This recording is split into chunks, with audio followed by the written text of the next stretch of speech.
guys and welcome back to my YouTube channel. It's been forever since I last said that. Whew. It's been almost a year since I posted a video on YouTube, and honestly I'm going to give you guys all the updates about that. I currently have a video of my life update, what I've been up to in the last 10 months or 11 months. It's been a while, and I was actually filming that video and editing when I I had to just come here and do a video of what you know already, because from the thumbnail and the caption you already know what I'm talking about right now in this video.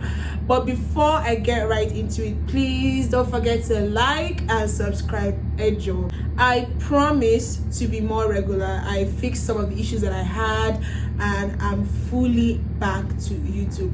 Well, by the time I post my life update video, you'll understand the reason why I had to take a break from YouTube, because trust me, I need to commend those people that are constantly putting out videos on YouTube, because go easy, rara. It's not easy at all. So let's get right into this. Oh yeah.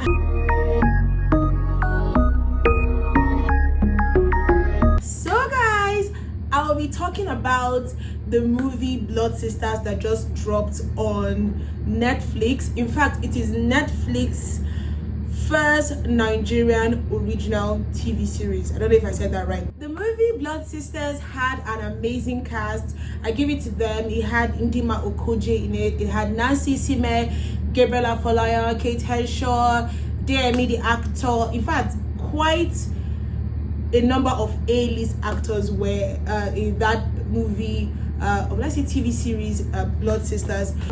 Nancy Sime plays the part of Kemi, while Ndima plays the part of Sarah.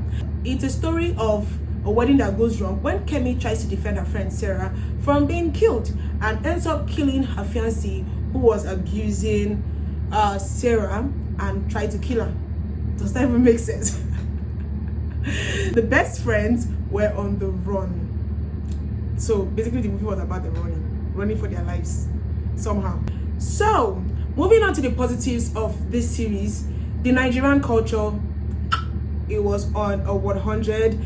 From the wedding, the outfits were just amazing, the songs, the dance, it was pomp and pageantry. In fact, they did not hold out on their budgets. It was just star-studded. It highlighted the Nigerian culture, from the wedding to the languages spoken. The Igbo language was in that movie, Yoruba language, Pidgin, although it was predominantly English, but you could see that they embraced the Nigerian language. They did not hold back on it at all. So I give it to them in that movie, and even down to the Nigerian police force and their bribery. So when somebody is,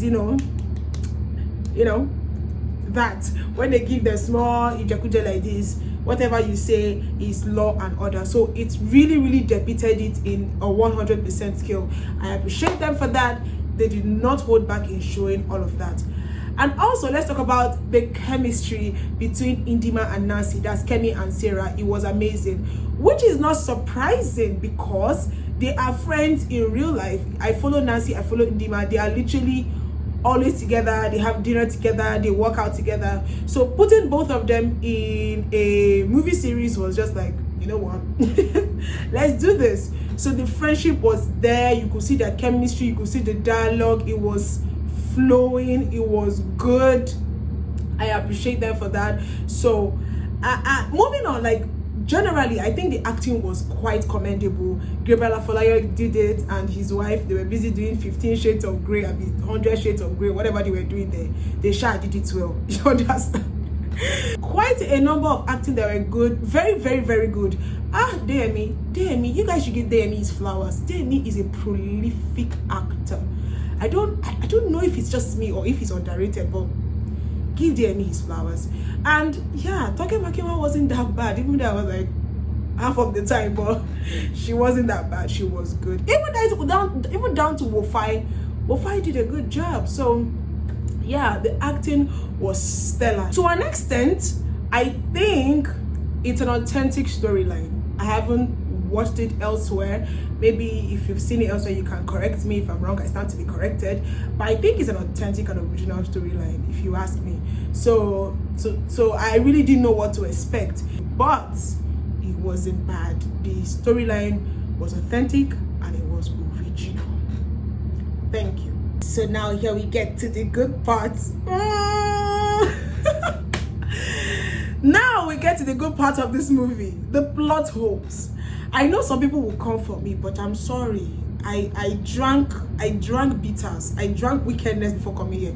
No, I'm just kidding. If you've seen the movie, please tell me that you didn't turn your brain off. Tell me you did not have to enter movie mode because it was not relatable. It was not something you could understand. Because I had so many hows, why, how come, really? So many of that kept coming out of my mouth throughout the course of this series. And I did not see anywhere where they put sci-fi. Because if I'm watching Fast and Furious, I put out my brain, or at least I put it on movie mode, and I know that half of it is not real. But this is supposed to be relatable. So I had questions. One of those questions that I had to ask was, the girls, the Bloodsisters, they killed someone. They literally butchered someone's head. First of all, you went to pick up knives, different types of knives from the kitchen. Nobody was in the kitchen. A hotel kitchen, a hotel that works 24/7. The kitchen was empty. Or was it their storeroom? Their storeroom was empty in a huge hotel that a wedding was about to hold, or rather a wedding did not hold. However, the guests were there. So how come the kitchen was empty when you went to pick up those knives? You butchered the guy, like you cut off his head. How did you clean the blood? How? I know for a fact, I'm not a killer, but I know for a fact that you can't just wipe blood with tissue papers or towels, especially a dead body that's not even up to 24 hours. So the blood is still fresh. It is like literally coming out left, right, and center. So I want to believe that that place was really bloody, because they made it look as if it was a bloody scene. They wore like nylon bags, and it was really, really, really messy. The least you could have done was to give us this information. Which brings me to my next plot hole. You just got jilted, supposedly, on your wedding. Nobody was in your room. Nobody came there. I know for a fact that Nigerian weddings are always busy. People will be going in and out of your room, especially when you even get jilted. Everyone wants to show sympathy. They don't want to mind their business. They will not want to leave you alone because they believe that you're crying, you're sad, they just want to be around you. But all the while you're trying to cut off an entire human head, no one came to look for you guys. While you were cleaning the blood, no one came to look for you guys. Then where did you guys get the housekeeping uniform from? You got it, you wore it, you got a trolley for laundry, you walked from the room to the car lot, and nobody recognized you. The hotel lobby was empty. Hey, let's get a baby. A hotel that had a wedding a few hours ago, a part of the parking lot where they bumped into a security guy that tried to form a conversation with them, and they said, when I see they wash by this time, and they said, yes, we see they wash, until you were holding car keys. It was just dangling on your hand, car keys, while the other lady had a very expensive engagement ring on her finger. Stop now. You should not play with me. Don't play with me. Don't play with me. Then you got to the part where you had to bury the dead body. Your headlights were on, and you were digging. Who gave you people shovel? Where did people get it? So shovels just lie around in hotels? Two, not just one, 2 shovels. They just lie about in a hotel. And then you guys are digging, and you guys are digging. These lights are on, and it's not as if you guys are in a bush or something. And I want to believe, as amateur killers, it doesn't take you 30 minutes to dig a shallow grave. 2 people. two ladies. It takes you hours to dig a shallow grave, and you dug a shallow grave for hours, and nobody looked for both of you, the jilted bride and her best friend. Really?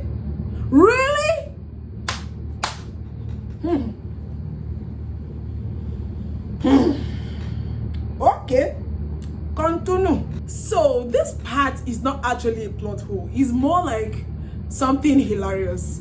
Can we talk about Uncle B, Ramsey Noah? Let's talk about, the whole John Wick kind of thing he was doing. What's with the vintage car? If people give me vintage car, and anytime the car is on the road, it's not be playing, will not be playing folk music.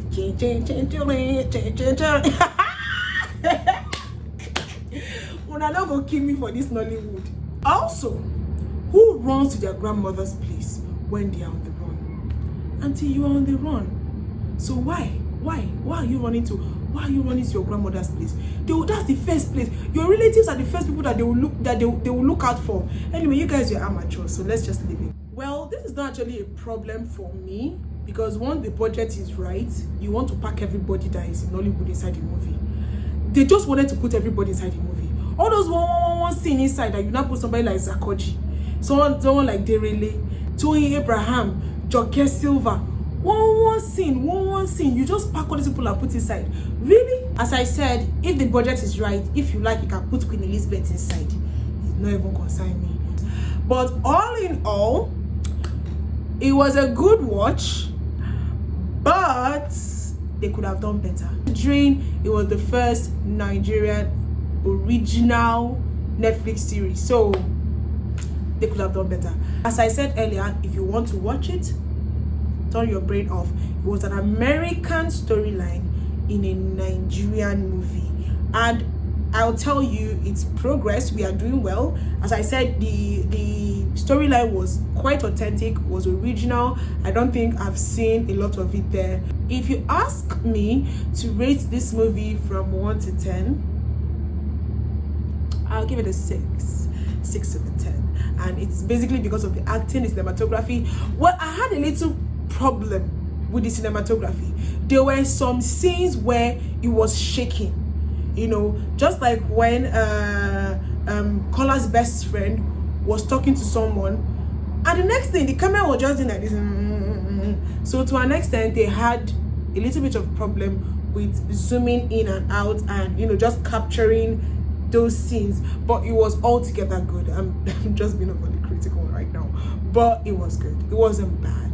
I'll rate it a 6 over 10. But let me know what you guys think about this series. If you watched it before, please tell me what you genuinely think. If you think I'm too harsh, still let me know, and I'd like to know your review on this series, Bloodsisters. Until my next video, which is going to be about my life update, thank you.